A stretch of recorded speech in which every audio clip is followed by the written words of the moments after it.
දිව්‍ය ලෝකයක් වගේ ලස්සනම ලස්සන පැත්තකට යමුද? මම දැන් ඉන්නේ ලංකාවේ උසම දිය ඇල්ල, ඒ කියන්නේ බඹරකන්ද දිය ඇල්ල පේන මානයේ. අද රැට මම නවතින්නේ එකෝ වයර් ග්ලෑම්පින් බඹරකන්ද. ඉතින් මේ වගේ ලස්සන පයින් ගස් වලින් වටවුන තැනක තමයි මේක තියෙන්නේ. ග්ලෑම්පින්, ඒ කියන්නේ ග්ලැමරස් කැම්පින්. ඔයා කැම්පින් කරන්න කැමති ඒත් කැම්පින් කරන්න අමාරු කෙනෙක් නම් මේක තමයි ඔයාට ගැලපෙනම සොලියුෂන් එක. ඉතින් මේක තියෙන්නේ කොළඹ බදුල්ල පාරේ කළු පහන හන්දියෙන් හැරිලා කිලෝමීටර් 4ක් විතර ඇතුළට ගියාම. ඉතින් බය වෙන්න දෙයක් නැහැ. ඕන වාහනයකින් ඔයාට මෙතෙන්ට ළඟා වෙන්න පුළුවන්. ඉතින් මං කිව්වනේ මේක ග්ලෑම්පින් කන්සෙප්ට් එකේ තියෙන එකක් කියලා. එතකොට මේ වගේ ටෙන්ට්ස් වල තමයි ඕගොල්ලොන්ට ඉන්න තියෙන්නේ. හැබැයි මේ ටෙන්ට්ස් වල ඔක්කොම ෆැසිලිටිස් තියෙනවා. ඒ වගේම තමයි හැම ටෙන්ට් එකටම ප්‍රයිවට් බාත්රූම් එකකුත් තියෙනවා. මේ බාත්රූම් වල හොට් වෝටර්, බේසික් ෆැසිලිටිස් ඔක්කොම තියෙනවා.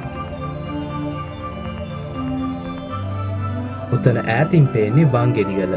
ඉතින් මෙතන එන කෙනෙක්ට ඕන නම් වංගෙඩිගල හයික් එකත් යන්න පුළුවන්.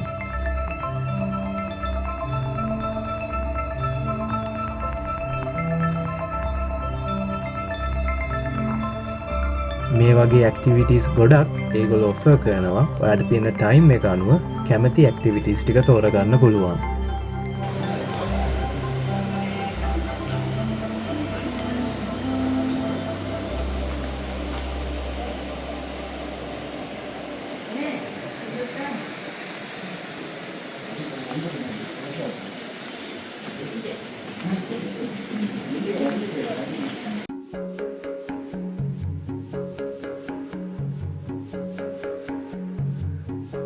හරිම කාම් වයිබ් එකක් නේද මෙතන තියෙන්නේ. මේගොල්ලෝ දුන්න වෙල්කම් ඩ්‍රින්ක් එකෙන් පස්සේ අපි කෙලින්ම ලන්ච් එකට ගියා. ඉතින් මෙයාලගේ කෑමත් මාරම රහයි. ආයි කියලා වැඩක් නැහැ ඒ ගැන නම්. ඉතින් අර ලස්සන view එක දිහා බලාගෙන මේ ඔක්කොම කෑම එන්ජොයි කරන්න තමයි අපිට තියෙන්නේ. හදිස්සියෙම වහින්න පටන් ගත්තා. මොකද මේ පැත්තේ වෙදර් එක ගොඩක් අන්ප්‍රෙඩික්ටබල්. ඒක නිසා ඒකටත් ලෑස්ති වෙලා ඉන්න.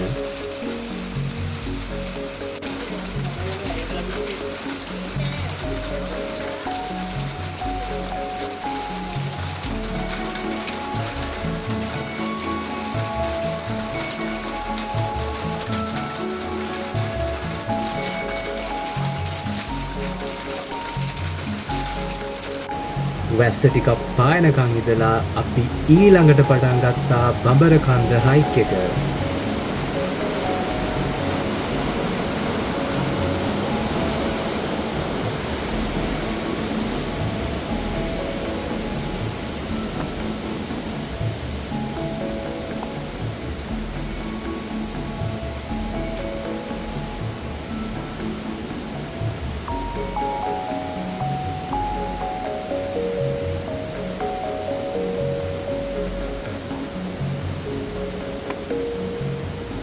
බඹරකන්ද හයික් එක යන්න ගයිඩ් කෙනෙක් මේ හොටෙල් එකෙම තමයි අපිට සෙට් කරලා දුන්නේ. ඉතින් අපි මුලින්ම යන්න හදන්නේ බඹරකන්ද පල්ලෙහාට. ඒ කියන්නේ දිය ඇල්ල වැටෙන තැනට. ඒක නම් එච්චර ලොකු හයික් එකක් නෙවෙයි, මේ වගේ පඩි පෙළකුත් හදලා තියෙනවා. කියමනක් තියනවා නේද වැස්සට තමයි දිය ඇලි ලස්සනම කියලා. ඉතින් ඒක මං අද තමයි S2ට දැක්කේ. වැස්සෙන් පස්සේ බලන්න බඹරකන්ද දිය ඇල්ල කොච්චරනම් ලස්සනද කියලා. මට ඒක වචන වලින් එක්ස්ප්ලේන් කරන්න තේරෙන්නේ නැහැ.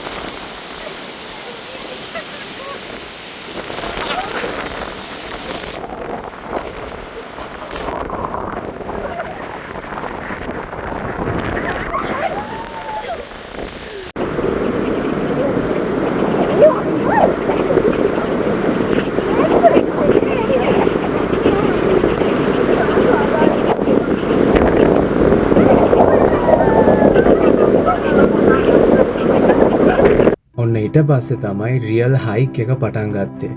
බඹරකන්ද දිය ඇල්ල නගින්න. ඉතින් මේ දිය ඇල්ල මීටර් 263ක් උසයි. හරිම සුන්දර පයින් ගස් වලින් පිරුණ පරිසරයක තමයි මේ දියඇල්ල තියෙන්නේ.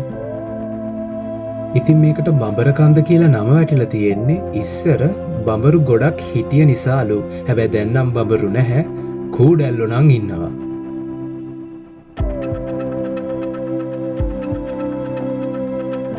බඹරකන්ද දියඇල්ල මුතුනට වාහනෙන් යන්න විදියකුත් තියෙනවා. හැබැයි අපි බඹරකන්ද දියඇල්ල නැග්ගා. මොකද මෙච්චර ලස්සන views වාහනෙන් ගිහිල්ලා නම් කවදාවත් දකින්න වෙන්නේ නැහැ. අපිට මේ හයික් එක නගින්න පැය 3ක විතර කාලයක් ගියා. මොකද බෑවුම ටිකක් වැඩි.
ඔයාලා දැනගෙන හිටියද බඹරකන්ද දියඇල්ල පටන් ගන්න හෝටන් ප්ලේන්ස් වලින්.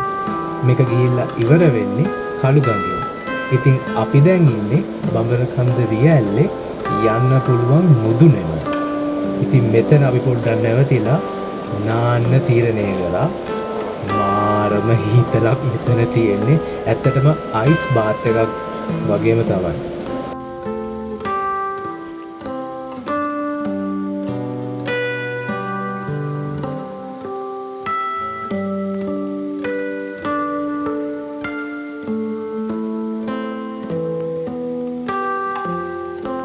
බඹරකන්ද හයික් එක ඉවර වෙලා අපි හොටෙල් එකට යද්දි ටිකක් රෑ වුණා. ඉතින් රෑට මේගොල්ලෝ මේ වගේ රසම රස කෑම වේලක් තමයි හදලා තිබ්බේ. හොඳ නිින්දකින් පස්සේ ඊළඟ දවසේ උදෙන්ම අපි හැරුණේ මේ view එකට.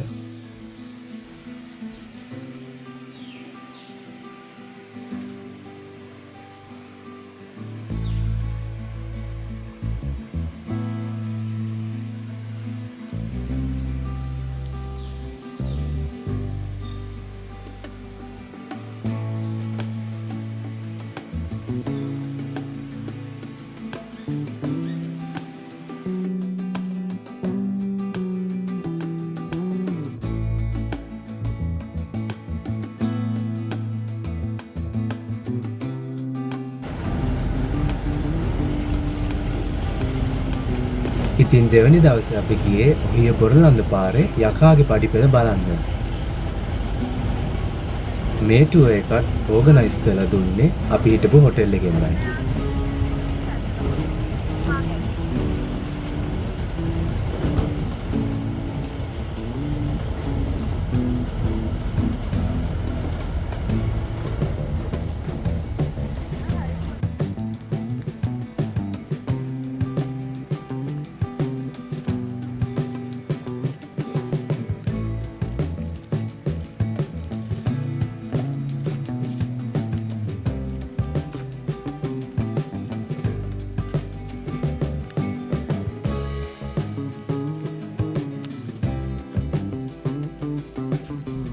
ඔහිය කියන්නේ ලංකාවේ උසම මවුන්ටන් ඒරියාස් වලින් එකක්. ඒ වගේම තමයි ඔය ට්‍රේන් ස්ටේෂන් එක කියන්නේ ලංකාවේ උසම ට්‍රේන් ස්ටේෂන් වලින් එකක්. මේක තියෙන්නේ සී ලෙවල් එකේ ඉඳන් මීටර් 1740ක් විතර උසින්. හෝටන් තැන්නක් තියෙන්නේ ඔහියට ගොඩක් ළඟින්.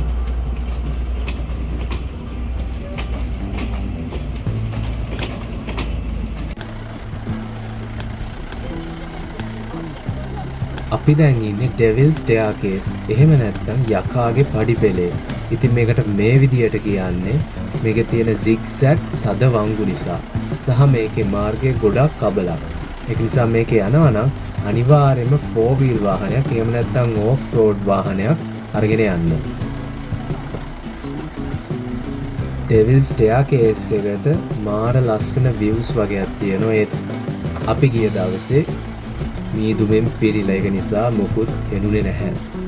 හැබැයි මේක මැදට ගියාම බඹර කන්දැල්ලත් බලන්න පුළුවන් කියලා තමයි කියන්නේ.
ඉතින් ඔය ඈතින් පේන්නේ අපි ආපු ඩෙවිල් ස්ටෙයාකේස් එක. පේනවනේ කොච්චරනම් අවදානම් සහිත zigzag මාර්ගයක්ද කියලා ඒක.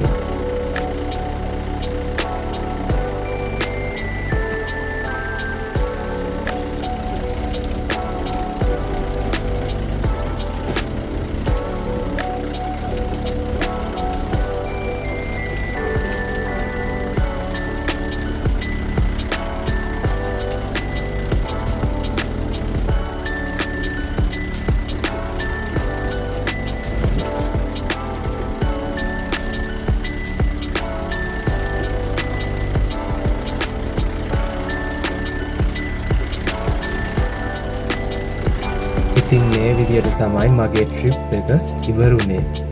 ඔයාලටත් එකෝ වයිල්ඩ් ග්ලැම්පින් බඹරකන්ද ආවනම් මේ එක්ස්පීරියන්ස් මේ ලස්සන පරිසරය මේ විදියටම විඳගන්න පුළුවන්. ජීවිතේ එක් පාරක් හරි එන්න ඕන ලස්සන ගමනක් තමයි මේක. Disconnect to reconnect.